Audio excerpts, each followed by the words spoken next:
कामयाबी का म्यार और स्टेटस क्या है, तो गुलाम गौस कादरी को कह लेने दो। ये कामयाबी का म्यार और स्टेटस नहीं है जो हम लोगों ने समझा है, बल्कि कामयाबी का म्यार क्या है, एक मुसलमान की बात मैं कर रहा हूं, मैं वारन बफेट की बात नहीं करता, मैं एलन मस्क व नुसल्ली व नुसल्लिमु अला रसूलिहिल करीम, अम्मा बाद फ़ाऊज़ु बिल्लाहि मिनश शैतानिर रजीम, बिस्मिल्लाहिर रहमानिर रहीम। अफ़हसिबतुम अन्नमा खलक़नाकुम अबसा व अन्नकुम इलैना ला तुरजऊन। सदक़ल्लाहु मौलाना अज़ीम व सदक़ रसूलुहुन नबियुल अमीनुल मतीनुल मुबीनुल मुईनुल करीम व नहनु अला ज़ालिका लमिन शाहिदीन व शाकिरीन वल्हम्दुलिल्लाहि रब्बिल आलमीन।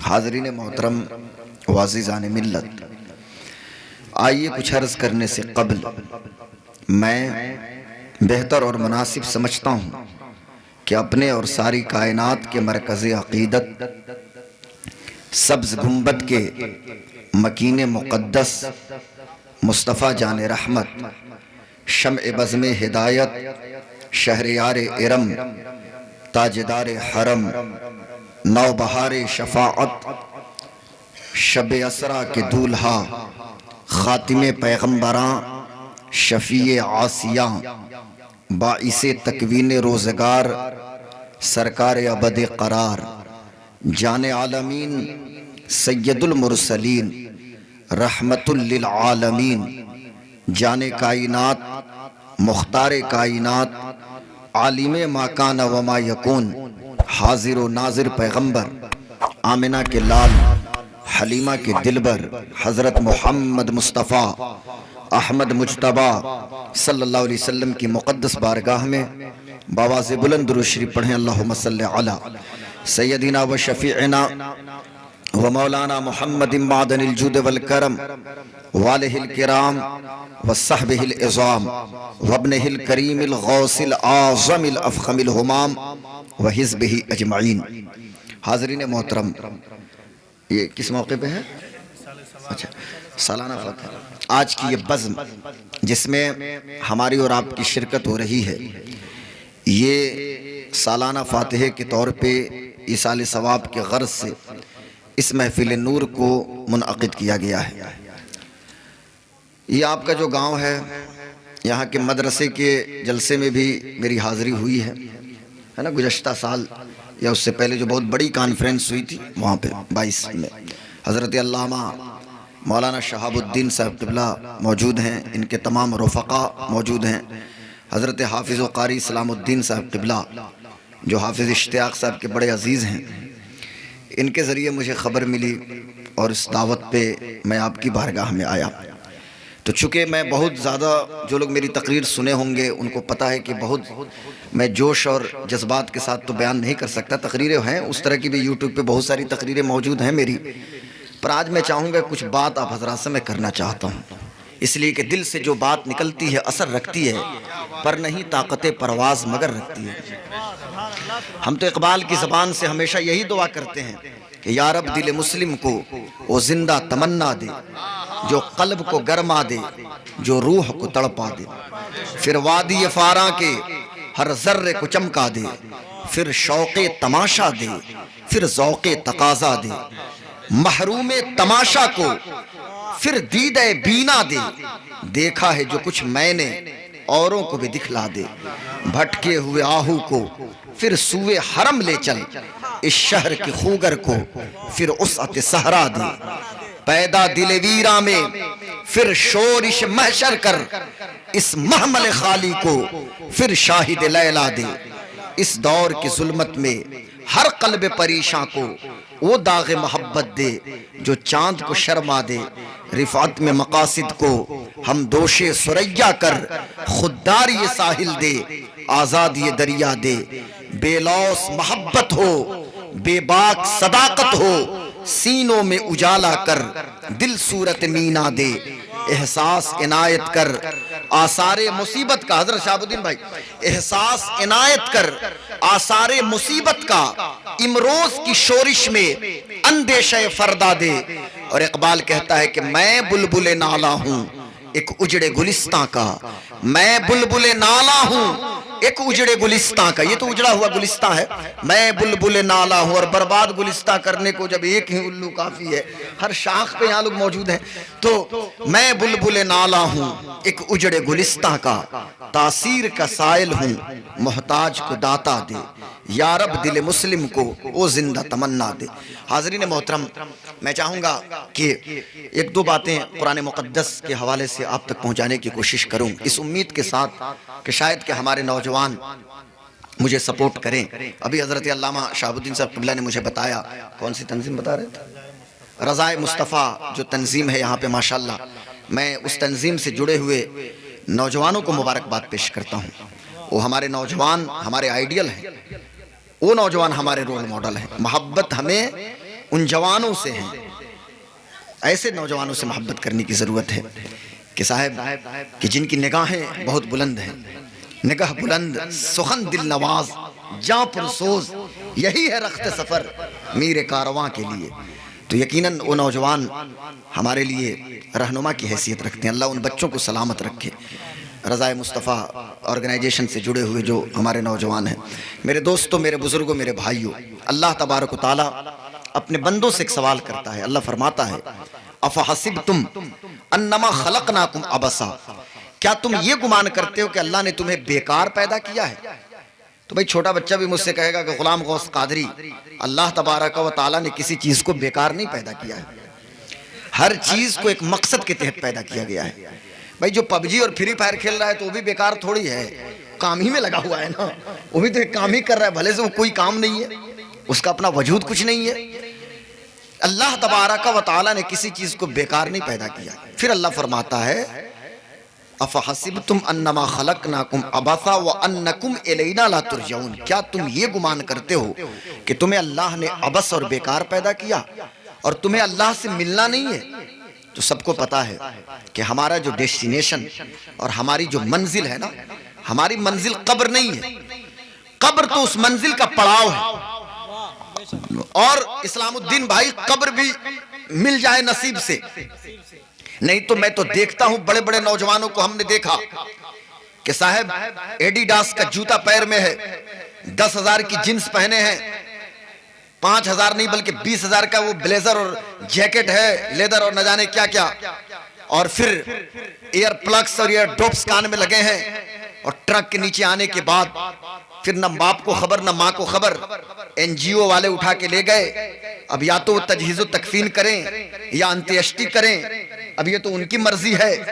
मैं जामनगर गुजरात की बात मुझे याद आ रही है कि मैं मुहर्रम में 10 रोज तकरीर के लिए जब जामनगर गया तो वहाँ एक शख्स से मेरी मुलाकात हुई। गुजरात का वो जो सौराष्ट्र का इलाका है, जामनगर, पोरबंदर और धौराजी और वो जो तमाम इलाके हैं गुजरात के, वो जो अजला हैं, तो एक साहब कहने लगे, हजरत साल में हजारों लावारिस लाशों को मैं दफन करता हूं।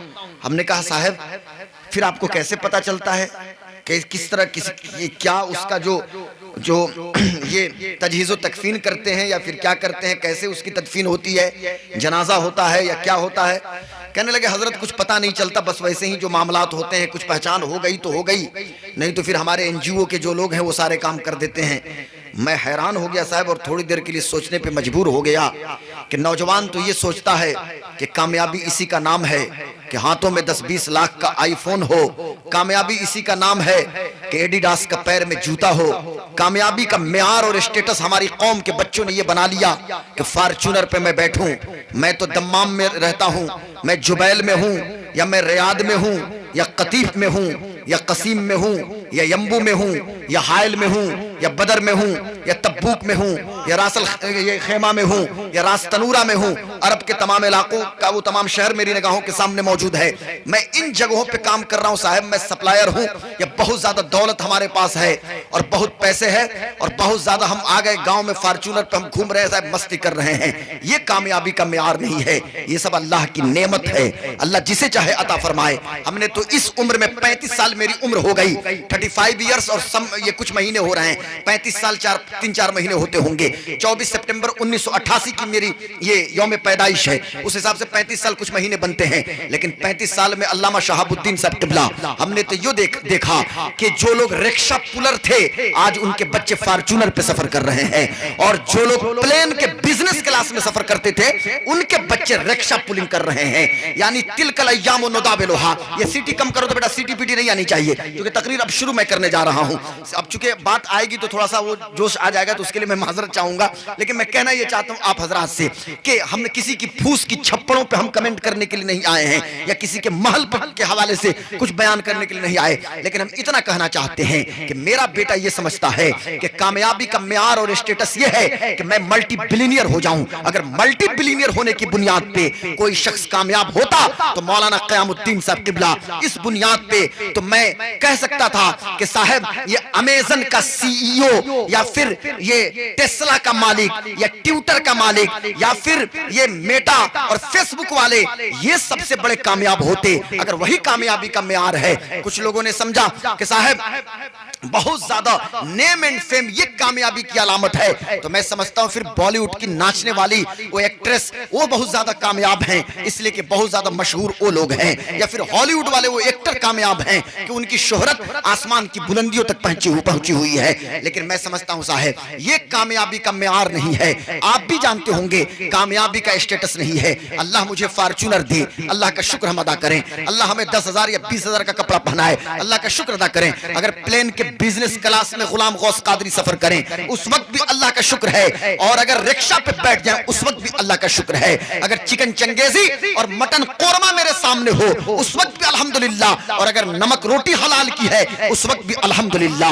ये हमारी सूरत होनी चाहिए। कामयाबी का मेयार और स्टेटस क्या है तो गुलाम गौस कादरी को कह लेने दो, ये कामयाबी का मेयार और स्टेटस नहीं है जो हम लोगों ने समझा है, बल्कि कामयाबी का मेयार क्या है। एक मुसलमान की बात मैं कर रहा हूं, मैं वारन बफेट की बात नहीं करता, मैं एलन मस्क की बात नहीं करता, मैं अमेरिका के प्रेसिडेंट जो बाइडेन की बात नहीं करता, मैं उन लोगों की बात नहीं कर रहा हूं, न तो मैं गौतम अडानी और न मुकेश अंबानी की बात कर रहा हूं। बात उनकी हो रही है जिनकी जबान पे ला इलाहा इल्लल्लाह मुहम्मदुर रसूलुल्लाह मौजूद है। बात उनकी हो रही है कि जिनके दिलों में मुस्तफा जाने आलम की मोहब्बत मौजूद है। बात उनकी हो रही है जो कहते हैं कि हम गौसे आजम के दीवाने हैं।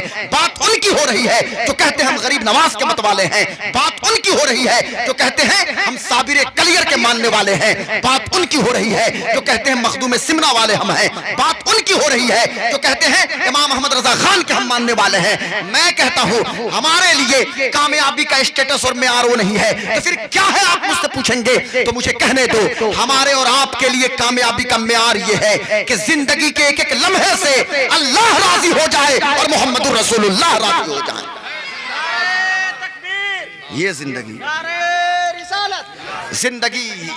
जिंदगी ये नहीं है किसी के लिए, जिंदगी है मेरे हजरत मेरे ताजो शरिया मेरे पीरो मुर्शिद अर्ज करते हैं कि जिंदगी ये नहीं है किसी के लिए, जिंदगी है नबी की नबी के लिए। ना समझ मरते हैं जिंदगी के लिए, जीना मरना है सब कुछ नबी के लिए। मसलके आला हजरत पे कायम रहो, जिंदगी दी गई है इसी के लिए। मसलके आला हजरत सलामत रहे, एक पहचान दीने नबी के लिए। मैं अर्ज ये करना चाहता हूं मेरे दोस्तों, हम इस दुनिया में क्यों आए हैं, हमारी पैदाइश का मकसद क्या है। हर मुसलमान गौर करे, ये खिताब पूरी दुनिया के लोगों के लिए नहीं हो रहा है। हालांकि इस्लाम एक यूनिवर्सल दीन का नाम है, एक आफाकी मजहब इस्लाम है। कुरान मुकद्दस के अंदर अल्लाह इरशाद फरमाता है मुसलमान के बेटे को खबर कहां है कि कुरान की तिलावत करे, उसे तो सोशल मीडिया के सोर्सेस ने मुसलमान के बच्चों के वजूद को तबाह बर्बाद कर दिया है। मैं मानता हूं हजरत के दम्माम और जुबैल ने हमें बहुत कुछ अता किया है। मैं मानता हूं कि अरब ने इकोनॉमिकली हमें मजबूत तो किया है, लेकिन आज हमारी नस्लें बिगड़ती हुई नजर आ रही हैं। आज हमारी बेटियां हमारे कंट्रोल में नहीं है,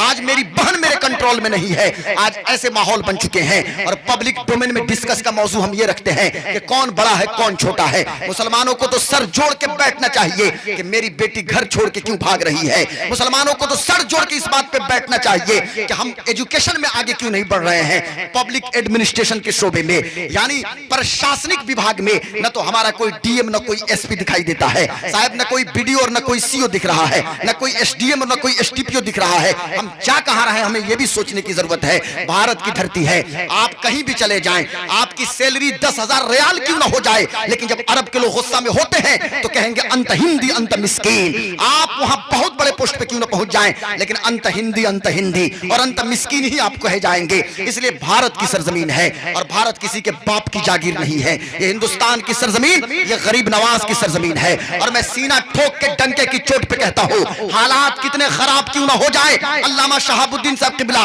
हालात लोग लाख खराब कर लें और बना दें, लेकिन भारत के मुसलमानों की हिफाजत की जमानत गरीब नवाज ने लिया है अपने हाथों में। और याद रखिएगा कि सुल्तानुल हिंद ख्वाजा मोइनुद्दीन चिश्ती को पब्लिक मैंडेट की बुनियाद पे ये सुल्तान नहीं बनाए गए हैं या किसी के वोट की बुनियाद पे इनको भारत की सुल्तानी 5-10 साल के लिए नहीं मिली है, बल्कि कयामत तक के लिए मोहम्मदुर रसूलुल्लाह ने गरीब नवाज को सुल्तानुल हिंद बना के भेजा है। ये सुल्तानुल हिंद गरीब नवाज है। इसलिए हमें गौर करना होगा कि हमारी जिंदगी का मकसद क्या है, हम क्यों पैदा हुए हैं। कभी गौर तो हम करें, हमारे आने का मकसद क्या है, हमारी जिंदगी का मकसद क्या है, हम इस दुनिया में क्यों आए हैं। मैं कहना ये चाहता हूं मेरे दोस्तों, अब मैं नौजवानों से खासतौर से 1-2 बातें करूंगा। कौम के नौजवानों जरा तवज्जो से आप सुनिएगा, गुफ्तगू चूंकि बहुत लंबी हो जाएगी, बात से बात निकलेगी। बात यही चल रही है सूरतुल मोमिनून की आयत नंबर 115, अफहसिबतुम अन्नमा खलकनाकुम अबसा, क्या तुम ये गुमान करते हो कि अल्लाह ने तुम्हें बेकार पैदा किया। भाई हमारी जिंदगी का एक मकसद है, अल्लाह ने किसी चीज को बेकार नहीं पैदा किया। और हम तो अशरफुल मखलूकात हैं, हम तो इंसान हैं। और इंसान एक चीज और मैं बताऊं कि इंसान को भी ये मकाम इसलिए नहीं मिला कि वो इंसान है, बल्कि इंसान को ये अशरफियत इसलिए हासिल हुई कि इंसानों में मोहम्मदुर रसूलुल्लाह को भेजा गया है। जिसको भी जो मनसब मिला है, मेरे प्यारे आका के सदक़े में मनसब मिला है, मोहम्मदुर रसूलुल्लाह के सदक़े में जिसको जो फजीलत हासिल है, अल्लाह के बाद अगर कोई है, अल्लाह तबारक व तआला के बाद इस कायनात में तो मोहम्मदुर रसूलुल्लाह सल्लल्लाहु अलैहि वसल्लम हैं, मेरे प्यारे आका सरवरे कायनात सल्लल्लाहु अलैहि वसल्लम। तो बात ये चल रही थी कि हम हुजूर के गुलाम हैं, हुजूर की उम्मती हैं। हमारी और आपकी पहचान ये शेख पठान और ये सैयद और अंसारी और ये फलाना और ये चिलाना, ये फॉरवर्ड और बैकवर्ड, ये हमारी पहचान नहीं है। हमारी एक पहचान है कि हम गुलाम मुस्तफ़ा हैं, हम मोहम्मदुर रसूलुल्लाह के गुलाम हैं। फॉरवर्ड और बैकवर्ड के नाम पे पार्टीशन दर पार्टीशन दर पार्टीशन, इस कदर पार्टीशन और तकसीम के शिकार हम हुए कि साहब ये फला हैं तो ये चिला है, ये माहौल हमने बना दिया है। लेकिन हमारी पहचान क्या है कि कुंतुम खैर उम्मा उखरिजत लिन्नास तामुरून बिल मारूफ व तनहौना अनिल मुनकर, आप बेहतरीन उम्मत हैं, खैर उम्मत के मनसब पे आपको फायज किया गया है। और मेरे बाप दादा, अब मैं कहूं कि गुलाम गौस कादरी के परदादा, हमारे परदादा शेख अता हुसैन साहब खवासपुर के बहुत बड़े नवाब थे, और सही में मेरे परदादा नवाब थे। तो इसका क्या मतलब हो गया, परदादा नवाब थे तो मैं क्या हूं ये भी तो देखना होगा ना हजरत, हमें गौर करना होगा। आज हमारी हालत यही हो गई है, हमारे दादा नवाब थे और परदादा नवाब थे, इलाके के बहुत बड़े शेख थे। तो मैं कहना ये चाहता हूं हम क्या हैं, हमें भी तो गौर करना होगा, हमारी हैसियत क्या है, बेटों की पोजीशन क्या है, हम क्या हैं और आप क्या हैं। मैं कहना ये चाहता हूं ज़हन को करीब रखिए, हम इस दुनिया में क्यों आए हैं, हम तो इंसान हैं ना। अल्लाह तबारक व तआला ने इंसानों की पैदाइश को मुख्तलिफ ज़ाइयों से कुरान में बयान किया है। अल्लाह फरमाता है वत्तीन वज़्ज़ैतून व तूर सीनीन व हाज़ल बलदिन अमीन लक़द खलक़नल इंसान फ़ी अहसन तक़वीम, कितनी कसमों को याद फरमाया है। और उसके बाद अल्लाह ने इरशाद फरमाया, अल्लाह तबारक व तआला ने, हमने इंसान को एक बेहतरीन पैराए में पैदा किया, यानी इंसान अहसन है, इंसान अशरफुल मखलूकात है, कायनात में इंसान से बेहतर कोई मखलूक नहीं है। अब इंसान हम हैं, आप हैं इंसान। अल्लाह तबारक व तआला ने इन्हीं इंसानों की रुश्द व हिदायत के लिए हर जमाने में, हर दौर में जब अंबिया तशरीफ लाते रहे, अल्लाह अंबिया को भेजता रहा, आखिरी नबी बना के इमामुल अंबिया, सैयदुल अंबिया, नबीउल अंबिया, खातिमुल अंबिया, ताजदार खत्म नबुव्वत, आमिना के लाल मोहम्मद मुस्तफ़ा सल्लल्लाहु अलैहि वसल्लम को अल्लाह तबारक व तआला ने इस खाकदाने गीती पे मबऊस फरमाया, मेरे आका तशरीफ लाए। अब ये इस्लाम चूंकि दुनिया में गालिब होने के लिए आया है, ये हमेशा ज़हन में बात रहे, इस्लाम जो दीन है ना, ये दीन फितरत है, ये इस्लाम कभी मगलूब नहीं रहेगा। इस्लाम ऐसा दीन है जो दुनिया में गालिब होने के लिए आया है। साहब हम तो उस वक्त भी गालिब थे जब हम बद्र में 313 थे, हम तो उस वक्त भी गालिब थे जब उहुद में हम 1000 थे, हम उस वक्त भी गालिब थे जब खंदक में हम मौजूद थे, हम तो उस वक्त भी गालिब थे जब हम खैबर में मौजूद थे, हम बनु कुरैज़ा में भी गालिब थे। और जब फारूक आज़म इस मनसब खिलाफत पे विराजमान हुए हैं तो फिर दुनिया ने अपने माथे की निगाहों से देखा कि ओ उमर इब्ने खत्ताब, दुआए मुस्तफ़ा, तलबे मुस्तफ़ा, मुरादे मुस्तफ़ा, दुआए मुस्तफ़ा, हुजूर की दुआ उमर, उमर मदीने में है और उमर का नाम अगर रूम पहुंच जाए तो वहां का बादशाह कांपना शुरू कर दे, अगर ईरान पहुंच जाए तो किसरा कांपना शुरू कर दे। आज क्यों हमें डराया जा रहा है? और मुसलमानों को डरने की भी जरूरत नहीं है। मैं तो डंके की चोट पे सीना ठोक के कहता हूं भाई, न तो हम कल किसी से डरे, न आज डरने वाले हैं, और न कयामत तक किसी से डरे। हाँ, लेकिन हम डरते हैं तो सिर्फ अल्लाह से डरते हैं। ये मुकद्दस पेशानी झुकेगी तो अल्लाह की बारगाह में झुकेगी। दस्ते सवाल हम दराज करेंगे तो अपने अल्लाह की बारगाह में दराज करेंगे। तो अल्लाह ने क्यों हमें पैदा किया है? तो आइए जरा हम कुरान ही से पूछते हैं। अल्लाह तबारक व तआला कुरान मुकद्दस में इरशाद फरमाता है कि वमा खलक़तुल जिन्न वल इंसा इल्ला लियअबुदून। अल्लाह